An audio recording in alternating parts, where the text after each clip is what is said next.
The ADA protects individuals with disabilities from discrimination in all kinds of services, programs, and activities that are offered by government entities.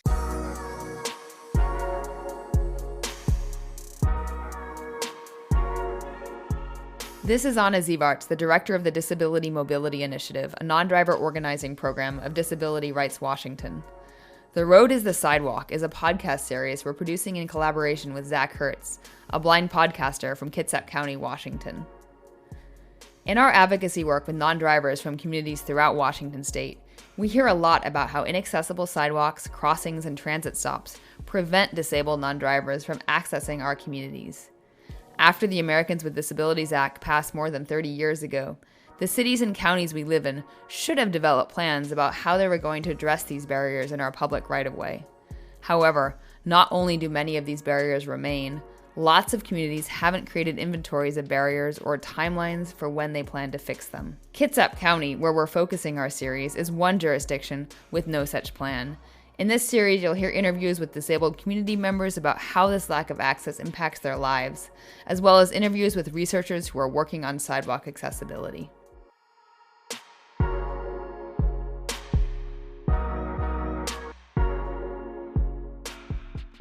Episode 4, Anat. Hello, my name is Anat. I'm the director of the Tasker Center for Accessible Technology, which is part of the Paul G. Allen Computer Science and Engineering School at the University of Washington. Would you mind telling us how you came to work on accessibility?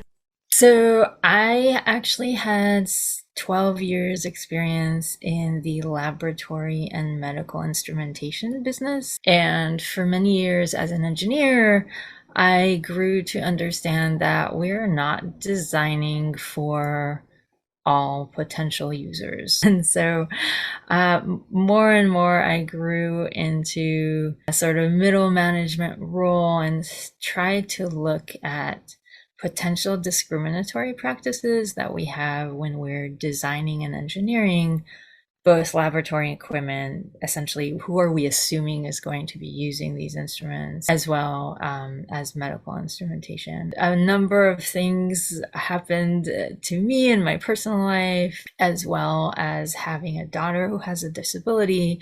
And my eyes really opened up to the different ways in which we've become really good at medicalizing people with disabilities and continuing life, but not really addressing quality of life. And so I had the opportunity to found the center, the Tasker Center for Accessible Technology. And it's been great to be within the Paul G. Allen School because the school really promotes the use of the research outcomes that we have and actually developing and deploying it to real people in real hands. And so that's what we do at the Tasker Center. Could you talk about the history of the ADA in regards to public right-of-way and what makes them accessible or inaccessible? Sure. So the public right-of-way I will call PROW, and that addresses all the paths that are not necessarily automobile oriented. So public right-of-way are sidewalk, footpaths, and ways to connect on the ground without using a car or other kinds of automobiles. And the ADA protects individuals with disabilities from discrimination in all kinds of services, programs, and activities that are offered by government entities. So the ADA relates to the public right-of-way in just that the public right-of-way is one of the programs and services offered by government entities, and so it is covered under the ADA. The ADA protects individuals with disabilities from all kinds of discrimination, and so addressing discrimination in the public right-of-way is one way to comply with the ADA. But I should note that colleges and universities that receive any kind of public funding also have to comply with these Title II requirements. And in fact, before the ADA, the Rehabilitation Act of 1973 also applied to these publicly funded entities and also had some addressing of public right-of-way. So it's not that the ADA is the only law out there that has specific requirements about the public right-of-way and compliance for any government-related and government-funded programs. Why do ADA transition plans exist? How are they developed, and what is their purpose? So ADA transition plans nominally exist due to the Americans with Disabilities Act. Title II of the ADA requires a transition plan to provide program accessibility for people with disabilities.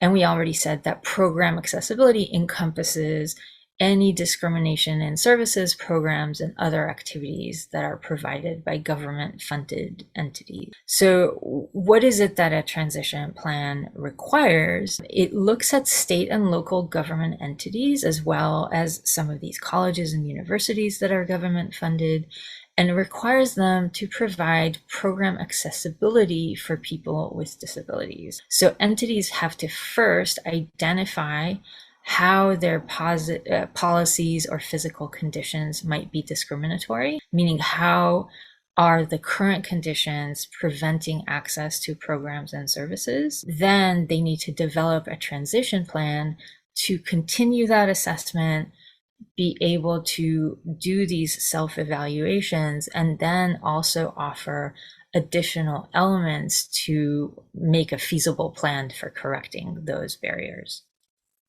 Could you tell us some of the key elements we would find in an ADA transition plan? Yeah, so a transition plan is essentially a plan for how that department, the agency, or a particular district will become compliant with ADA guidance. And we can talk about compliance in just a minute. It has to be a feasible plan, and it has to have some kind of reasonable time frame for implementation. And according to the law, the ADA, there are 4 steps to a transition plan. First, you have to list the physical barriers that prevent people from accessing programs or services. Second, you have to describe how those barriers are going to be removed. And 3, you have to establish a schedule on how you're going to remove these barriers. You have to identify sort of interim milestones for how the transition periods are going to work, and sort of define your overall plan in very, time-oriented terms. And finally, you have to identify the official or officials that would be responsible for that plan's implementation. So it's very much targeted at figure out what your barriers are, identify ways in which you prioritize which ones will be removed and in what order, and then finally give us a timely plan on how those barriers will be removed. Could you give me an example of common barriers? Yeah, so some of the really obvious ones are, for example, everybody talks about curb ramps because they are important in transitioning from the sidewalk environments into crossings. There are other barriers that may exist along the public right-of-way. For example, non-smooth surfaces might be a barrier for people as they're traveling along these paths. And also there are the fears of approaching the physical environment, which may also be a barrier. But it tends to be that these transition plans really just look at very specific physical features in the environment. And unfortunately, the really easy ones to count are the ones that tend to be emphasized, like curb ramps, like these incursions on the sidewalks and sidewalk issues, like poles in the middle of the sidewalk, like lack of accessible pedestrian signals. Those are the types of things that are easy to count and therefore easy to put into a plan that we're going to address. Would you mind telling us about your mapping work and what jurisdictions use to measure their data, and what data is important for disabled persons to know if a route is accessible or inaccessible?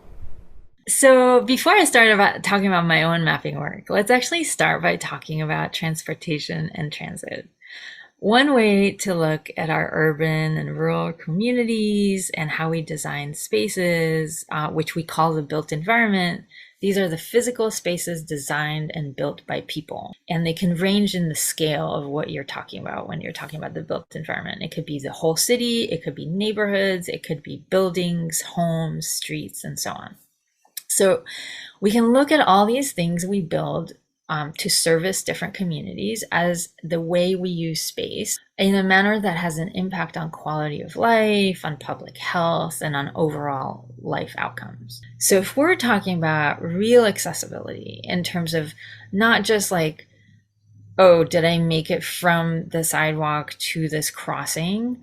But rather, do I have daily access to all the amenities and community services that exist in my community? We want to talk about big picture traversability, right? The complete trip. And so we want to move away from looking at all this stuff in a piecemeal kind of way, which is a lot of times how these transition plans are done. So what do I mean? We can look at a specific intersection, let's say a four-way intersection, and we can see that there are 4 corners there.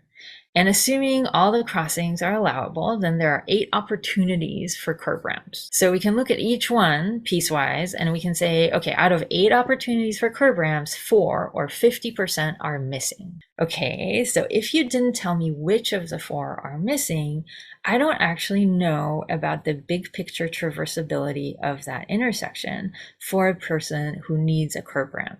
And again, I focus on curb ramps because it's a really notable, sort of universally understood conveyance or accessibility feature in the environment, but there are a whole host of other types of barriers that exist for different people with diverse needs about the environment. So going back to this curb ramp, okay, so you told me 4 out of 8 opportunities are missing here, but if you didn't tell me which of the 4 are missing, I can't tell if this intersection can actually service a person who needs to get through this intersection. Because if each of the 4 corners has at least 1 curb ramp, then while that's not ideal, the intersection is still traversable to that wheelchair user or stroller user or walker, because in each case they can still descend into the street from each corner and travel to their destination. So big picture connectivity is still there. It's not safe, it might not be comfortable, but at least that traversal is possible. But imagine if, back to the 4 curb ramps that are missing, imagine that one corner has 2 in either direction, and it's totally correct and actually guides people in the direction they're supposed to be crossing, and another corner has none. Then that corner that has none, it becomes an accessibility island. It's a barrier for that person or traveler because of some choice that some designer and engineer made when that corner was built. And in both cases, and if we were just mapping or counting the number of curb ramps out of the possible number of total curb ramps, we will come out with the same count or the same data. However, if I really want to understand the reach of different travelers through that community, through that intersection, it's really crucial that we understand each piece of infrastructure within its context of the larger transportation network. So I said this word, transportation network, and I should kind of define what I mean by that. We have different modes of travel in our communities. We have micromobility, we have rideshare, we have automobile, we have private cars, we have a scheduled bus system, we have flexible buses and shuttles. We have different infrastructure to support those modes. And so automobile roads have been the most invested and prominent pieces of the travel network. So when we look at digital maps that we have in phones today, for example, they're actually just representing the automobile network because they, and now I'm going to air quote, know each road and how it's broken up into blocks and which portions of the roads are connected. So that connectivity is super important, because if there's a roadblock, like when during the pandemic there were roadblocks set up for walking streets, then this disconnects portions of the network. And connectivity and disconnectivity are also obviously really important in other parts of the transportation network, like on sidewalks and on bike lanes. But many times that information is not mapped or included in any kind of layer that people can analyze. So while we can tell that a car with very high granularity in most of the United States, we can tell where a car could or could not reach through roads, we totally lack that level of detail in having standardized, scalable knowledge about our pedestrian ways and paths and how they connect. So that's why you get such hokey routes, for example, from routing applications on your phone when it comes to walking mode, because when you press walking mode, they just assume that you're a slow moving car along the roadways that have that connected transportation layer. But we don't have that connected transportation layer for pedestrian ways and the public right of way. And it's really hard for those routing applications to route people who have any specific needs about the built environment. I'm not just talking about accessibility. It's like, if I'm allergic to specific types of pollen, I want to avoid big hills. I want smooth surfaces. I want more landmarks along my way. We just don't have that kind of information about our pedestrian pathways and how they all connect to provide that kind of information to travelers.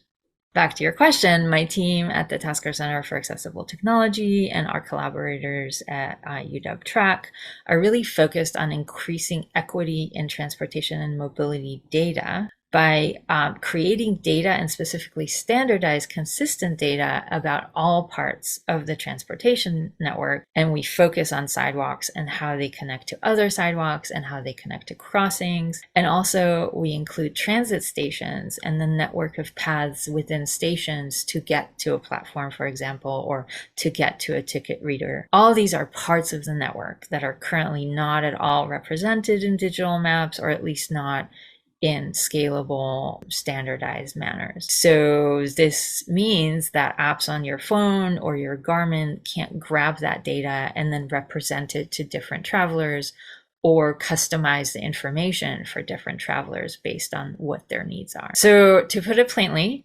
without this kind of networked information, routers will continue to give us routes as if we're slow-moving cars because they continue to give us foot directions that just follow the shortest path for cars, regardless of whether there's an actual sidewalk there or a protected lane for bikes, and they won't be able to give us any kind of personalization for those routes. And also, without this information, here we are 32 years after the ADA was signed, and still data is really lacking to even give us a true full picture of how inaccessible these built environments are and for whom they are inaccessible.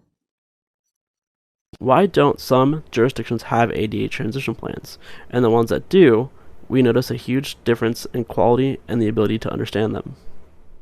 That's a tough question. So basically, my personal opinion is you might say that the ADA is not really legislation with teeth, but let me unpack that. So prior research work looking at government accountability to the ADA really clearly pointed to different gaps in regulations and the guidance from the different enforcing federal agencies. And also they point to the lack of data about compliance, which would enable targeted efforts at oversight and enforcement. So that is still true. I believe that to assist state and local governments with these efforts, we are overlooking an aspect in describing the gap between regulation and practice. And that is that the actual capabilities and tooling that are available for agencies to comply with the regulation don't exist. They're not pointed to by either the Department of Justice. The Department of Justice does publish an ADA toolkit to guide assessment and compliance effort for ADA, but it really focuses just on curb ramps at pedestrian crossings, and that's it, really. Later in 2011, the U.S. Access Board published the proposed public right-of-way accessibility guidelines, which are commonly known as PROAG. You might have heard that name. And that was published for public comment in 2011. And while it's intended to set accessibility standards for use in the public right-of-way, and it's looked on as some kind of technical guidelines, it has still not been officially adopted by the Department of Justice as federal policy. And that's a huge gap, because if you're somebody who's, even with the best intentions, trying to enact a transition plan, and all you have is this guidance that's not actually accepted, it's been over 12 years or 11 years, and you fear that once the DOJ accepts it, it might be a different specification. And so then you don't want to do any kind of work to a spec that's not, policy. And so that is a huge gap. But in addition to that, even assume that that was accepted, I believe that we currently don't have the capabilities and tooling available to help agencies comply with any kind of regulation. And though I don't work in policy, and having worked in this space for 6 years, I have opinions about the policy, but I do specifically work on creating tools to help agencies build capacity to do this kind of work, specifically with the use of data, like I described before. But also we focus on building tools for community engagement around disability justice, and also how to center the voices of the stakeholders that are most impacted by the lack of compliance in the way they enact transition plans. Throughout the interviews, we've noticed that quite a few people see missing sidewalks as a barrier to accessibility. Can you speak as to why missing sidewalks are not an ADA violation? It's a huge omission, but it's really more a question of priorities and also the complex nature of investments in the built environment. So all new projects that even touch the roadways or a piece of sidewalk environment have to make sure that their project complies with sidewalk standards, and that includes building sidewalks. However, you're probably talking about what to do with all these old neighborhoods that became sort of engulfed by a municipality because of some urban sprawl and ended up with no sidewalks except for the main arterials. In North Seattle, where I live, definitely that is a factor. There are barely any sidewalks above Northeast 85th Street, and you see this by walking around. Like, you just cross 85th Street and suddenly you're in no fly zone when it comes to sidewalks. Or only fly zone because you don't have sidewalks. So even when considering new projects, there is a complex nature for these different departments who are trying to apply different agendas and political will, and they have diverse criteria and different efficiency considerations. And then you have strict engineering requirements and also a host of other design processes that lend themselves to very subjective interpretation. And these design teams that are supposed to be responsive to multiple and sometimes totally competing and incommensurable objectives. So the summary of that answer is that it is complicated, there are competing interests, and there's no funding specifically dedicated to accessibility. And so accessibility doesn't end up getting weighed higher than other considerations because of, the purse. You have to just politically influence people to agree with you to perform accessibility work. And that just has no hold in face of all the different competing interests that are part and parcel of everyday life in a Department of Transportation somewhere. Have you heard of people addressing this issue by saying that we should mix master pedestrian planning into ADA transition planning? Has this worked? And what do you think of it? Honestly, I think it comes down to a different aspect of capacity building. So pedestrian master plans and transition plans do share common goals and values. So every plan I read nowadays talks about, quote, accessibility or, quote, equity, but no one defines it in the same way, and there's no regulation to define it. So when it comes down to making things accessible or equitable, people are just making stuff up as they go along. And it is, frankly, unfair to put this all on the shoulders of just one ADA compliance officer because it's a bigger gap. First, many practitioners are not even dedicated ADA specialists. They don't necessarily understand accessibility and the diverse needs in accessibility. And in order to push an accessibility agenda, many of them tell us that they have to make allies in other departments, strike political deals. And that means that the institutions they're working for didn't actually build a process, a checklist, a tool, some kind of practical pipeline to enact these goals and values into their process.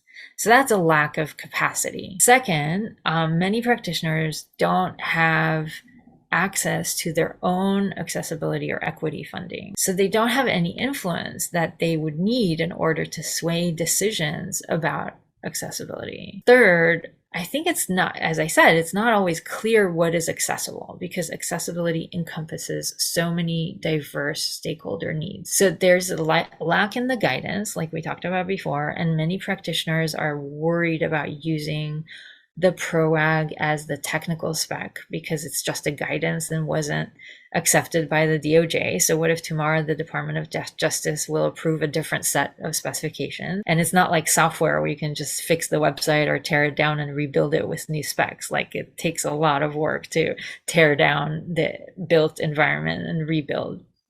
So there's a fear of create accommodations that are not actually accommodating the compliance aspect. And fourth, I think we're just starting to see this maybe over the past 6 or so years. Practitioners are engaging community more to actually learn about the community's lived experience in the jurisdiction and understand what are the priorities for making that community's lived experience more accessible at the very local level.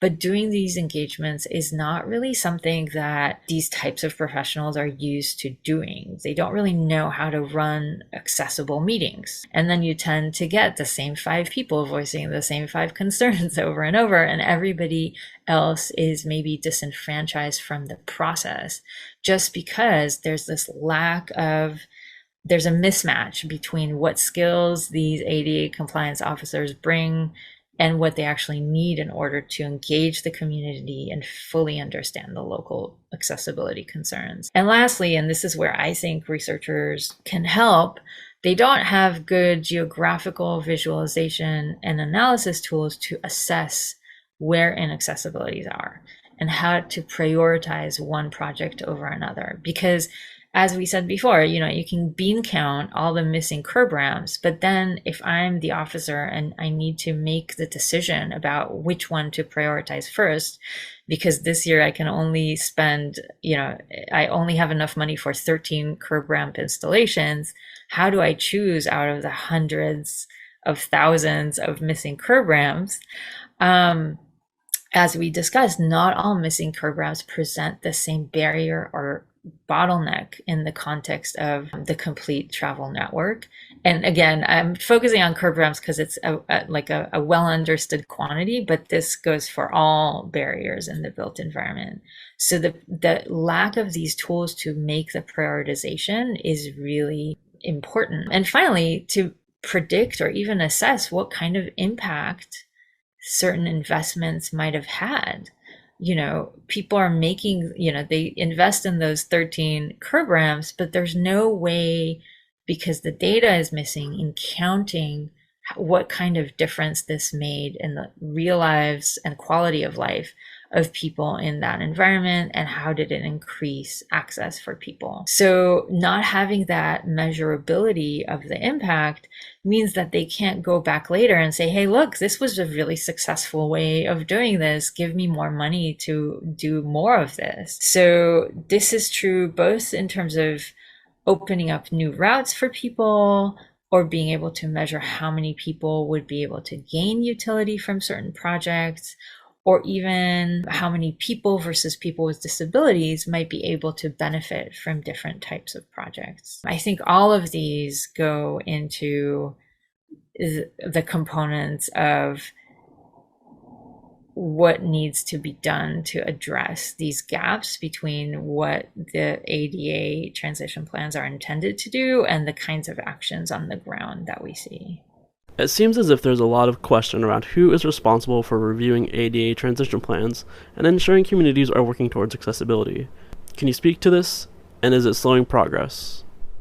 So I actually think the rule is pretty clear in terms of who needs to have one. It says that jurisdictions or districts that have more than 50 agency employees are supposed to have these plans.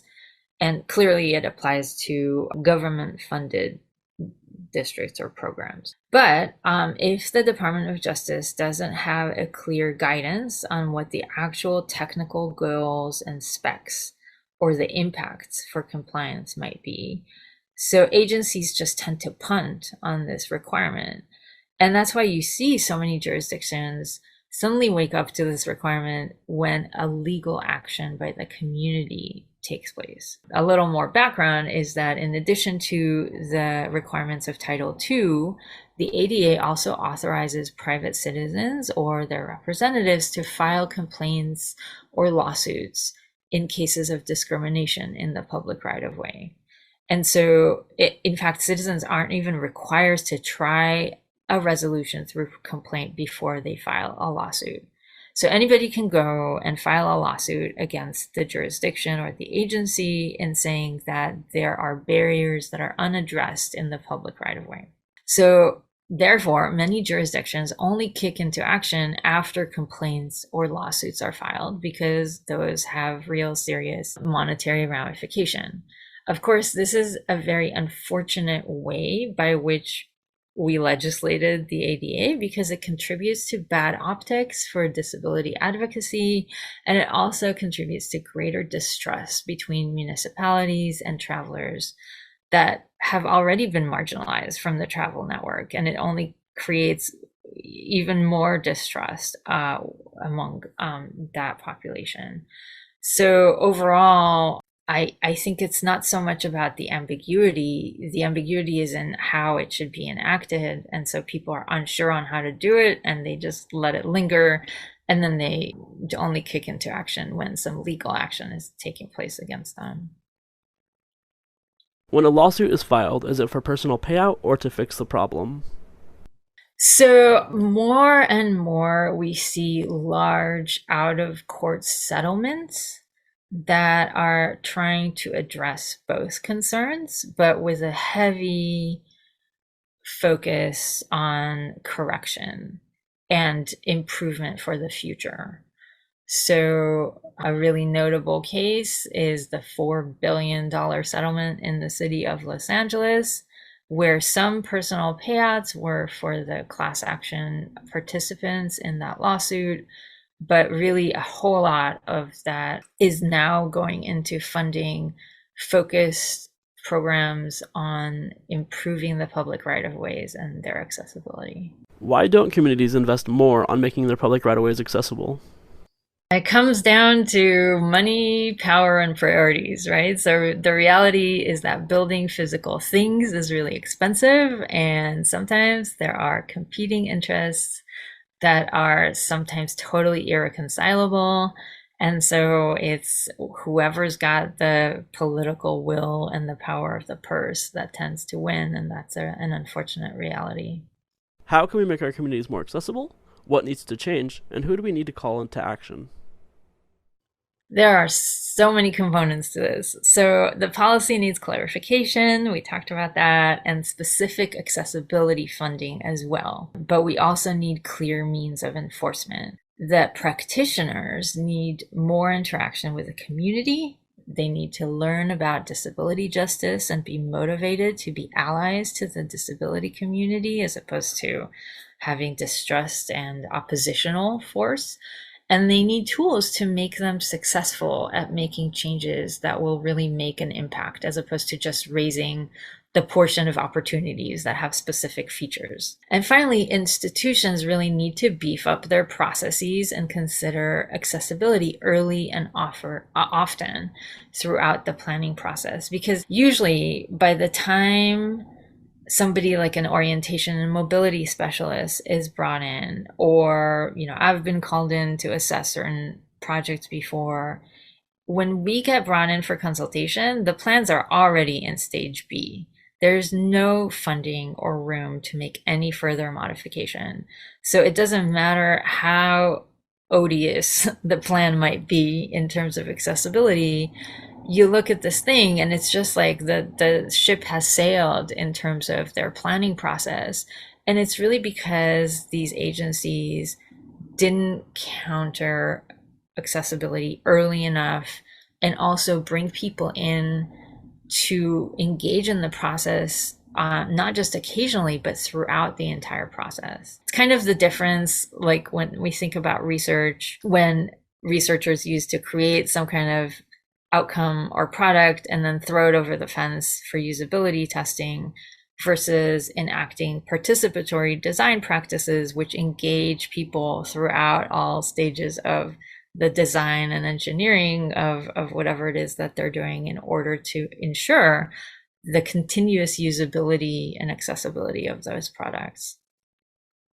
In general, are there any certifications that one needs to evaluate projects like this? There's currently no real certification. I think that's part of capacity building too, right? I don't think necessarily that a person with the lived experience can adequately speak to the experiences of all people with disabilities. So we do need to watch out for that, right? I am well aware of my limitations in terms of what I do and don't understand with respect to accessibility. But I think a lot of times people may not be fully aware of, what do people with invisible disabilities need in the environment? That's not very commonly discussed. And so if I don't have that kind of breadth of experience with somebody in my life, I can't necessarily speak to that, and certainly not evaluate a project with respect to that. So I think it's very ad hoc-ish, and to my knowledge, there's no such certification. You can follow Anat's work at the University of Washington's Taskar Center for Accessible Technology. Thank you for listening to The Road is the Sidewalk. The Disability Mobility Initiative continues to work with advocates, local elected leaders, and agency staff to ensure that disabled non-drivers have access to our communities. If you're interested in learning more, please check out our website at dismobility.com or follow us on Twitter at dismobility.